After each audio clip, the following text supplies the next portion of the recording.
আজকে আমরা ডায়াবেটিসের পূর্ববর্তী স্টেজ অর্থাৎ প্রি ডায়াবেটিস নিয়ে আলোচনা করব। প্রি ডায়াবেটিস কি? আমাদের অনেকেই এরকম আছে যাদের আমরা ডায়াবেটিস পরীক্ষা করলে ডায়াবেটিস হওয়ার মতো ব্লাড সুগার লেভেল বেশি নয়, আবার একজন সাধারণ স্বাভাবিক মানুষের যে ব্লাড সুগার লেভেল থাকে ঠিক অতটা কমও নয়।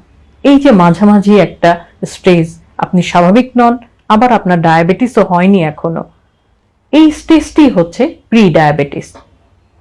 এই প্রি ডায়াবেটিস আমরা কিভাবে বুঝবো? আমরা যদি ওরাল গ্লুকোজ টলারেন্স টেস্ট করি, 75 গ্রাম গ্লুকোজ খেয়ে যদি আমরা টেস্ট করি, তাহলে আমরা দেখতে পাবো যে খালি পেটে ব্লাড সুগার লেভেল 6.1-এর বেশি কিন্তু 7-এর কম, এবং গ্লুকোজ খাওয়ার পরে ব্লাড সুগার লেভেল 7.8-এর বেশি কিন্তু 11.1-এর কম। এই মাঝামাঝি স্টেজে যদি আপনি থেকে থাকেন তাহলে আপনি প্রি ডায়াবেটিস। এখন কখন আপনি প্রি ডায়াবেটিস ভুগছেন কিনা এটি সন্দেহ করবেন, কারণ এটির কিন্তু কোনো উপসর্গ নেই। যদি আপনার ডায়াবেটিসের উচ্চ মাত্রার ঝুঁকিতে আপনি ভুগে থাকেন, যে বিষয় নিয়ে আমরা প্রথম পর্বে আলোচনা করেছি, অর্থাৎ আপনার যদি বয়স 40-এর বেশি হয়, ডায়াবেটিসের পারিবারিক ইতিহাস থাকে, আপনি যদি স্থূলতায় ভোগেন, সেডেন্টারি লাইফস্টাইল হয়, স্ট্রেসফুল লাইফস্টাইল হয় আপনার, আপনি যদি ধূমপায়ী হন, আপনার যদি হৃদরোগ থাকে, স্ট্রোকের ইতিহাস থাকে, উচ্চ রক্তচাপ থাকে, অথবা রক্তে চর্বির মাত্রা বেশি থাকে, তাহলে এই নীরবঘাতক প্রি ডায়াবেটিস আপনার আছে কিনা সেটি জানার জন্য কিন্তু প্রতি 3 বছর পর পর অবশ্যই আপনাকে 75 গ্রাম গ্লুকোজ খেয়ে টেস্ট করে ফেলতে হবে। এখন এই প্রি ডায়াবেটিসের আসলে গুরুত্বটা কি?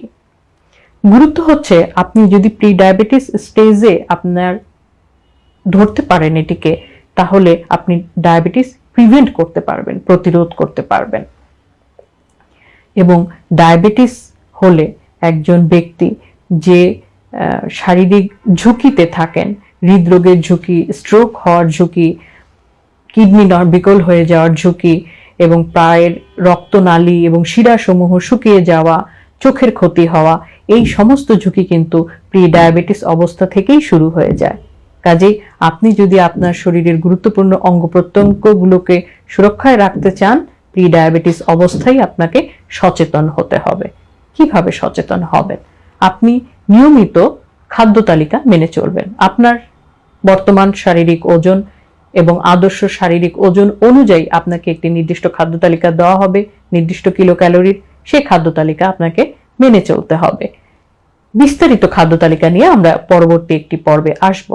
এবং একজন ডায়াবেটিস রোগী যেভাবে চলাফেরা করেন, ঠিক সেই নিয়ম কানুনগুলো মেনেই কিন্তু আপনাকে চলতে হবে। সকল চিনি মিষ্টি জাতীয় খাবার আপনার জন্য একদম নিষেধ, এবং আপনাকে প্রতি বেলায় কিন্তু শর্করা জাতীয় খাবার খুব হিসাব করে মেপে নির্দিষ্ট পরিমাণ অনুযায়ী খেতে হবে, কখনোই বেশি খাওয়া যাবে না।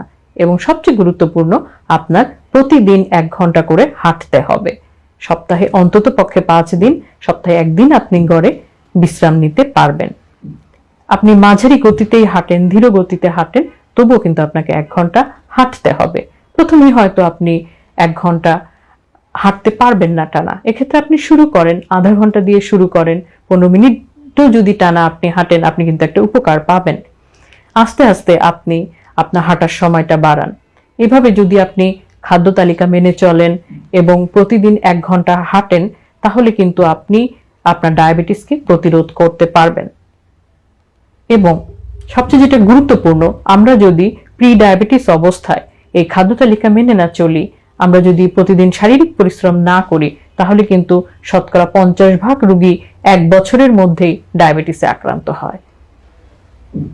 সুতরাং প্রি ডায়াবেটিস অবস্থায় আপনাকে অবশ্যই এই নির্দেশনাবলী মেনে চলতে হবে, এবং প্রতি বছর আপনাকে 75 গ্রাম গ্লুকোজ খেয়ে টেস্ট করে দেখতে হবে আপনি কি প্রি ডায়াবেটিস রেঞ্জেই আছেন, নাকি ডায়াবেটিস আপনাকে পুনরুদ্যমে আক্রমণ করতে পেরেছে।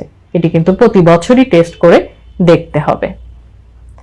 এবং প্রি ডায়াবেটিস অবস্থায় যদি আপনার বয়স 60-এর কম হয়ে থাকে, যদি আপনার শরীরের ওজন অনেক বেশি হয়ে থাকে, আমরা বলি বিএমআই, বডি মাস ইন্ডেক্স, অর্থাৎ আপনার শরীরের যে ওজন সেটাকে যদি আপনার উচ্চতা মিটার স্কয়ার দিয়ে ভাগ করেন, তাহলে আপনি বিএমআই পাবেন। এই বিএমআই যদি আপনার 25-এর বেশি হয়ে থাকে, আপনার বয়স 60-এর নিচে হয়ে থাকে, তাহলে কিন্তু প্রি ডায়াবেটিস অবস্থায় আমরা ডায়াবেটিসের ওষুধ দিয়ে থাকি।